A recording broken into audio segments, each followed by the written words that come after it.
वाहेगुरु वाहेगुरु जी, वाहेगुरु वाहेगुरु वाहेगुरु। बहुत दिनों बाद दर्शन दिए, ठीक हो जी? हाँ जी।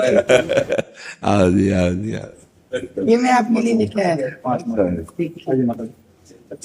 ये श्री गुरु ग्रंथ साहिब जी में ना बसंत की वार है, ये बसंत ऋतु की वार।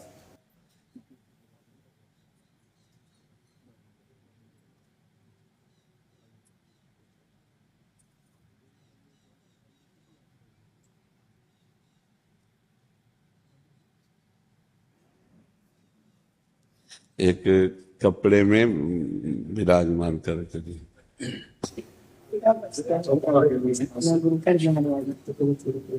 ये प्रसादी है। हाँ जी।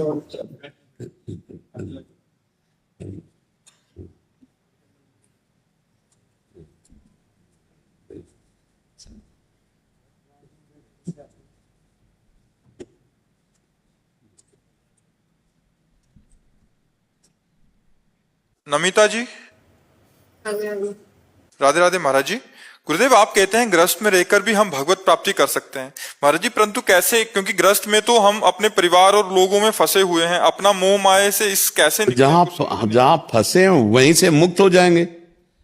अगर हम अपने परिवार को भगवान का स्वरूप मान करके नाम जप करते हुए धर्म से चलें तो भगवत प्राप्ति हो जाएगी। देखो, हम जहां फंसे हैं, किस में फंसे हैं? देह में फंसे हैं, और देह के अंदर जो बैठा है उसको जानते नहीं, इसीलिए फंसे। अगर देह के अंदर बैठा है, आदर सब उसी का करते हैं। मान लो पति प्रिय है और पति की देह के अंदर से जो परमात्मा तत्व निकल जाए तो कितने घंटे कोई पति को रख सकता है? नहीं रखेगा। तो वास्तविक में हम प्यार उसी से कर रहे थे, परमात्मा से, पर ना जानने के कारण हम पति के देह से प्यार करते हैं और इसी में फंस जाते हैं। हम पति के देह को देखें, व्यवहार करें, पर अंदर भाव करें कि भगवान है, मेरा पति भगवान है, मेरा पुत्र भगवान बन के आया, मेरे माता पिता भगवान है, मेरा परिवार भगवान है। अब बताओ, उसमें हमें भागना कहां है? मंदिर में जो भगवान है वही मेरे पति में भगवान है, वही मेरे पुत्र में भगवान है, और नाम जप करो भगवत प्राप्ति तो हो ही जाएगी। और झूठ बात है नहीं, क्योंकि सब घट में वही राम रमा है, वही प्रभु विराजमान है। अब ये बात ना समझे तो हम तो गृहस्थ हैं, हमको भगवत प्राप्ति कैसे होगी? तो पापाचरण करोगे, मनमानी आचरण करोगे तो दुर्गति होगी। और हम जो कह रहे हैं उसको समझ ले तो बढ़िया है। वही जहर आदमी को मार देता है, पर जब वैद्य शोध के देता है तो बड़े बड़े रोगों का नाश करने वाला बन जाता है।